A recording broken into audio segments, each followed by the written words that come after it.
So with that, I'll turn it over to Eric, give the last talk before we go into the break, and then we'll work. Hi.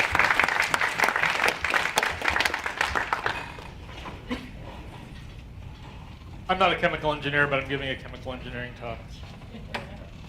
So I play one on stage. This talk comes out of two interrelated criteria. First was my work with Robert originally on the Dyson dot thing that he presented in Huntsville 3 years ago, where we engineered the design for this gigantic massive object at L1 with more mass than you could possibly lift from Earth. It would have to be done with in situ material. And second, it needed materials that aren't readily available in non-reduced form on asteroids. So this is not the same kind of design goal as John Lewis's talk this morning. We're specifically oriented around silicon and other kinds of materials that are basically not the low-hanging fruit of mining. I'm going to describe what the apparatus does first. What it takes as inputs is pretty much anything. So I was describing this to some guys in the con suite last night, and the upshot is, after I gave them the basic things, so they said, so you've made a disintegrator ray. And I had to think and say, yeah. Yeah, I have. So this, in fact, is, and we'll get to the actual thermochemistry of making a disintegrator ray later in the slide, but it really does have pretty close to generic input. And I'll talk about that later. The other input that is not actually on there is a lot of electricity. This thing is almost primarily electricity driven. There's a certain amount of thing for solar concentrators, but this technology requires photovoltaic array to drive it. The outputs are water. The third most common elemental abundance in the solar system is oxygen, right after hydrogen and helium. When you disintegrate things down at the molecular level, oxygen and water are waste products for this thing. You're going to have to figure out how to get rid of them. You're going to have too much of it. So for the outer solar system, water ice makes a really good ceramic building material. You probably have to shade it too much in the inner system to make use of it that way, but there's lots of water. The other main outputs that we're looking for are metals, and by metals I'm abusing the chemistry term the way Stellar Studies does, and metals is basically anything that's not hydrogen or helium. So for example, all the silicon output comes off, and it comes out as hydrogen compounds because we're aiming a proton beam at it. And we anticipate, although this is a design and concept talk right now, this has not been put to the experimental test, but we expect the bulk of the output to be low molecular weight species that come off in a molecular plasma. So these are the four things that this thing is something of a combination of. The first is a hydrogen reduction furnace. This is a thing used terrestrially. You put stuff into a chamber in a hydrogen atmosphere evacuated of everything else. You heat it up, it scavenges surface oxides out, but it's used for making ultra pure metals and for preparation of things for powder metallurgy. So it'll scour oxygen off the things, it'll scour sulfur out of sulfide. So you can reduce pyrite straight to iron in one step with this thing. In fact, it's a thing you can do at lab scale and demo to make pyrophoric iron. You can pour it out, it lights right up. It's very pretty. The second thing is an ion beam. So everyone knows what a linear accelerator is. It's one of those. It's a vacuum tube. Now, later on the slide, there's an electronic circuit of what the vacuum tube circuit looks like. But it's a vacuum tube that doesn't have electrons as charge carriers. It has positive charge carriers on it. And the last thing that's in it, it's a calutron. Had we been in Oak Ridge, we might have been able to go perhaps get a tour of the calutron facility. But the calutron facility is you take a molecular or atomic plasma, you pass it through an electric field to move it a little faster, and then through a magnetic field to separate it by its charge to mass ratio. So those are the combination of existing things that this thing is. Here's the mechanical view of the thing. I want to thank my niece Ashley for helping me with the illustrations. Do we have a, yes.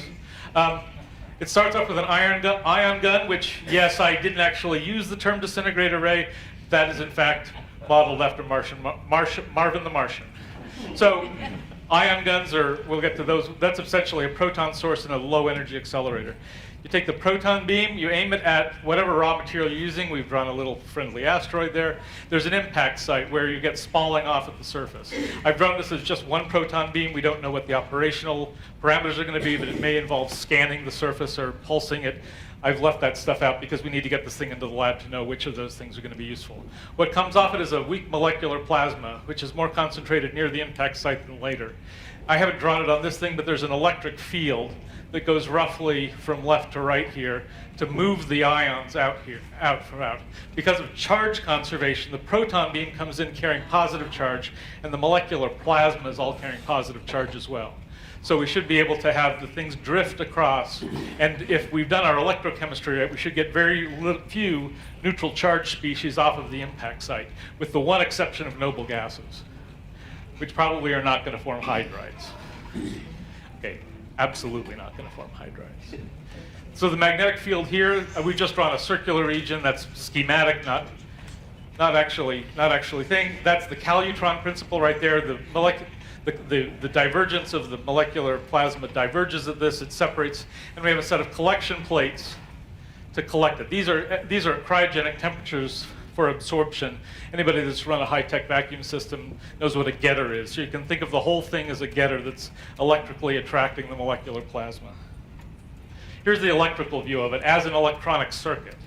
Now I've drawn the current, so notice the current here, that's the nominal sign of current. We have three kinds of charge carriers. We have a proton beam going from the ion gun to the impact site. We have a molecular ion plasma that's the current conductor from the impact site to the collection plate. And then what's not in the mechanical view but needs to be on this one is we have a ground system where you use a metal, aluminum bars, that carries electrons back over here to the collection plate. So we have two kind of charge carriers meeting at the same direction. So there's a net mass flow from left to right, but there's a circular current flow clockwise in the circuit. Now I drew this diagram because you can get very confused if you don't use the right names for things, because there's lots of active stuff. This is the magic slide on why this thing is a disintegration ray, which is that ionization energy of hydrogen written as a chemical reaction. Neutral hydrogen is exothermic at 1312 kilojoules per mole into its ionic states. That is larger in kilojoules per mole than pretty much everything out there. This is a giant, huge hammer to use hydrogen. There is a thing in industry called an atomic hydrogen torch it's actually invented by a physicist, Langmuir, which takes a H2 gas and heats it up real hot, and you actually you're bombarding a metal with atomic hydrogen, not molecular hydrogen, and that stuff is like the hottest welding torch known to man. This is hotter than Langmuir's torch because it's not only monoatomic hydrogen, it's ionized hydrogen. Right? So there is a huge amount of energy here to do things. Here's an example electrochemical reaction. If you want to reduce alumina, remember that's the Hall-Héroult process, which is already electrochemical in nature and wasn't discovered for years because it was so difficult. You can do it with this thing, with pure hydrogen, and in fact at 6 hydrogens to completely reduce the aluminum to its products, aluminum ion and singly and doubly ionized water. That is an exothermic reaction. I want to let that sink in. If anybody knows how difficult refractory aluminum is, that is an exothermic reaction to reduce alumina from raw asteroid material. I didn't put it up there, but I've done the calculation, and I'm not sure of my numbers because I couldn't find the lattice energy for zirconium compounds. This thing will also reduce zirconium oxide to its hydride. So those of you who know some materials, zirconium is the single most refractory oxide chemically known, and this thing will rip it apart. So when I say universal, a disintegrator ray, this really is a disintegrator ray. There's really very little, I haven't figured anything that's like a pure matter material shielding that will withstand this thing. Okay, oh wait, cartoon time. We were gonna show an animation, but I didn't want to make an animation, so with Ashley's help we made cartoons. So here's what a bombardment side looks like. Free thing, a little explosion, and now you have a hydrogen atom here, which had adsorbed onto the surface chemically. Basically, a free proton has enough, essentially quantum force, that's used very loosely, to attract the first electron it sees from anything else and create a bonding site. So whatever that thing hits, it's going to create a hydride kind of species. A second bombardment creates 2 ion sites, and now I've drawn an oxygen atom there, shown as a negative dipole. And so we have a little prototypical water molecule kind of embedded in the surface that's doubly charged. At this point, I want to do some physics on this cartoon. When you bombard, I'm going to go back just a bit. This impact site here is generally, let's just suppose it's a dielectric, because this doesn't work as well for metals as insulators. It's a dielectric here, and the charge will accumulate on the surface and only penetrate to a certain skin depth of the dielectric. So what happens is that when you get a molecule here, what happens is that you have a force from the dielectric plate to the charges that are sticking up off the surface, which starts ripping bonds, starts tugging on bonds, which is the next thing that's in process. He sees a little water molecule going by, gets an idea, and pops off. So there's a necking reaction here, which is the actual bond breaking here, and you liberate water based on electrostatic force pushing the thing away from itself. Okay, there we go. Okay. I'm going to describe two main classes of advantages for this thing. The first one I've already kind of described is that protons really overcome pretty much every kind of chemically oriented energy there is. So you can put your trash here. You can recycle space trash with here. Satellites you don't need anymore. Human waste, corpses, political enemies. Really throw something at it, it will turn into molecular plasma. I did the research, but all elements form hydrides of some kind, with the exception of the noble gases. And I've listed the low molecular weight ones. The metal hydrides for the transition metals have more complex hydrides and sometimes multiple hydrides. But everything has hydride compounds and will eventually react. And I actually went and made sure to check this out, that all these hydrides are stable, particularly at low temperatures. So the big result of this advantage is that you lower the mass cost of the plant in orbit because you don't need specialized equipment to handle individual elemental processes. So you can simply take output from this and reprocess it with different magnetic fields and bombardment energies and start to get stuff out of it. Okay, oops, second advantage. You're doing 4 major mining steps in one machine in this thing. Sorry, 3 major ones. Comminution. Now this seems really simple, but if you have something up in orbit and you need to make it small to chemically react with it, you want tiny particles because you want your diffusion limited on things to get into the middle of stuff, unless you're melting it. But for leaching processes and things, you want fine particles. What's not so obvious is that comminution is fairly energy intensive in terms of mechanical energy because you're breaking lattice energy. And roughly speaking, the energy to comminute something is proportional to the surface area created. So the smaller the particles, the more energy you want. So this reduces things down to molecular plasma. So you've basically gotten rid of all the lattice binding energy entirely. It's kind of maximally comminuted.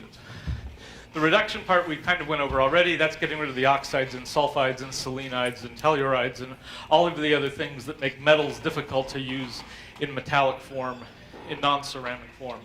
The calutron thing is about separation. So the calutron was originally invented to separate U-235 from the rest of the uranium ore, where the mass ratio was down at about 1.5%. Charge to mass ratio, about 1.5%. We get ratios that are up at 50, 60% on these things. So for the lightweight elements, if we manage to make the thing large enough and deal with the diffusion issues of charged plasmas, we should be able to get this down, at least for some outputs, to single steps. At most, and for a lot of them, 2 and at most 3. So you end up being able to skip a lot of otherwise chemical processing that happens simply because you're using drift velocities to do your work for you. This can be run in both open and closed cycle. When you're running it to refine metals, you'll generally use it in closed cycle because you'll recover the hydrogen from the hydrides. Most metal hydrides decompose just on heating. Like magnesium hydride, which is one of the major products of this thing because magnesium is very abundant, decomposes around 400 C. So you don't even need a very big solar concentrator to get your magnesium out. And magnesium makes a great structural metal for things that need to be light, like long torque arms or spacecraft. You can treat water as either an end product, or you can recycle it for the hydrogen content and treat the oxygen as the waste product. It really depends on how you're using it. Like this is more about mission and where it lives and what it does. The point is you can do both. You just need to know what you where you're getting your hydrogen. So I'm not giving a talk on this, although I had the idea a while ago, but I did a couple of years ago compute the flux of the solar wind at Earth orbit, and it's that figure at the bottom, about 0.5 ton per square kilometer year. So it's the one piece of in situ resource that I know about that wasn't in John Lewis's talk this morning, was the solar wind. And I know I care about it because I need hydrogen to make this run. So it's not a first, maybe not even a second generation thing, but if we build solar wind collectors, which are essentially electrostatic lenses, they should be able to be made fairly low mass. We'll be able to build up stores of working fluid for the proton beam reduction thing just out of in situ resources. Okay, now this is a research slide, really. Electron-deficit reactions are kind of the key to how this whole thing works. You don't have enough electrons to go around. And so this is a kind of chemistry that doesn't really exist now. It hasn't been much studied. Most chemistry, you're missing maybe a charge or two. Here we're missing 1 charge per atom, roughly. And so the quantum mechanics of this thing are really not well studied, and we don't have lab work for it. So there's a whole research project here in order to be able to understand how this thing works. So this is something that can begin immediately. We have all the theoretical tools to do this. We need some slightly better software for molecular simulation that takes into account the particular affordances of this process. That's just money and research. Okay, so I pretty much talked everything about the product separation stuff, so I'm just going to move on. Here are some examples of charge to mass ratios to give you an idea of just how good the separation is. These are hydrides and hydroxides in terms of outputs, and you can see that the water to iron separation ratio is like 400%. They're going to be completely separated by the time they get out. And what you'll see is the iron species clustered around, but if you have something that does iron hydroxide, it'll take mixed hydroxides and other stuff. So since things tend to separate by their major chemical elements, you'll get a spectrum of good stuff to work with for secondary processing. Okay, here is one thing that really does not work today in terms of technological readiness is the size of the proton source. This is an example of an actual, I couldn't find the record book on proton source intensities, because I don't know that anybody keeps them, but this is the one at CERN that supplies the Large Hadron Collider and 4 other experiments. It's got a maximum current output of 320 milliamps, and with this reduction ratio and that current source, you get 1/4 gram per hour reduced of the target, our notional target olivine material. So we need about 1 million times that fluence in order to do it. Now, this thing is not designed to be a high current thing because you just don't need that many protons to do physics with. You're trying to get precision, not quantity. In fact, the Large Hadron Collider is the thinnest use of that source. They only use like 0.1% of the protons. There's an experiment called Isolde that does online isotope construction and separation that uses the bulk of those protons. So that's the one technological readiness thing that really would need immediate research. The collection plates, I can talk about the collection plates, but the point is that I mentioned it's a vacuum tube. You probably want to put a grid on the thing and recover some of the kinetic energy of the incoming plasma. Not so much to recover energy, but to reduce the heating load, because you're going to be space limited on the amount of cold you can dump to the cryogenic backside of the thing away from the sun. Okay, so the first piece of research is this: there's nothing in here that couldn't be built today. Absolutely nothing. In fact, it could have been built in the 50s, right? I mean, this is just not new. It's just a combination of things that are different. We need to start characterizing behavior. After I wrote this slide, and just in the last couple of weeks, we found out that there is a bit of analogous research where people were doing solar wind simulations, but those were at nanoampere per square meter currents, just very low currents, but they seem to exhibit the same kind of erosion effects. It's probably chemical erosion, although those people didn't try to investigate it. High current ion sources I've mentioned. These other ions are interesting. John Lewis mentioned the Mond process this morning, but if we can name ionized carbonyl items at metallic minerals, we'll probably get even better separation than trying to use a gaseous version. And if we can get the ion source, we can swap in the ion source and use the same chamber and collection system without a huge mass of a completely separate plant. Cyano is another ion that creates good complexes, mostly for aqueous, but we're doing free molecular stuff, which shows cyano ion complexes ought to be investigated. And once you get your ion source built and do a little bit of prototyping, again, just putting a pilot plant in orbit at say 1,000 times the LINAC-2 proton thing would be a great place to start experimenting. Thank you.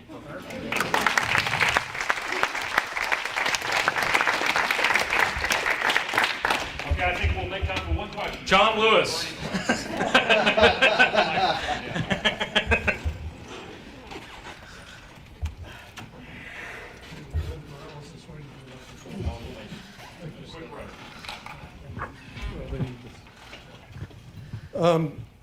I'm just trying to picture you accumulating some of these molecular species on your targets. Yeah. And CO plus, for example, as soon as it's neutralized, the neutralization energy, the energy of recombination, goes into internal vibration. And We have a heat excitation. rejection problem that I will completely Yeah, that's acknowledge. not Like I don't not- know what all of the Too subtle. Too subtle. Well, The problem is that the neutralization energy turns up as internal vibration energy in the molecule and fires the carbon and oxygen atoms apart at 4 kilometers per second. that's a problem. I don't want my disintegrator rate The of same thing happens. The same thing happens to CN and to N2. And if you look at the literature on the evolution of the atmosphere of Mars, which you probably I haven't got to yet. yeah, Mars spits off atoms of carbon, oxygen, and nitrogen through this process called dissociative recombination, just simply because photoionized molecules in the atmosphere run into electrons from time to time. So, and this is true in general of all of the molecular ionic species, especially the hydrogen compounds, where those hydrogen atoms can come off at 10 kilometers per second. Sounds like a propulsion system to me. So one of the things I did not mention in this thing is doing recombination in free space with electron beams, rather than using collector plates. So, like I said, I've been much more worried about the impact site chemistry than the neutralization site energies right now. So it was enough work just to make sure we could do the aluminum and get some of the other stuff done. I'm not sure it works. Like I said, this is a concept piece. It's possible that issue you just raised would make this completely infeasible. But it would need more study to see if you can figure out a design on a way of taking. Because remember, you've got this big hammer with the energy going in, so the energy's got to come out somewhere. So if you can figure out a way of sucking the energy out somehow, we might be able to do it. It may be too hot to ever actually work. Thank you. Yeah. Yeah. All right.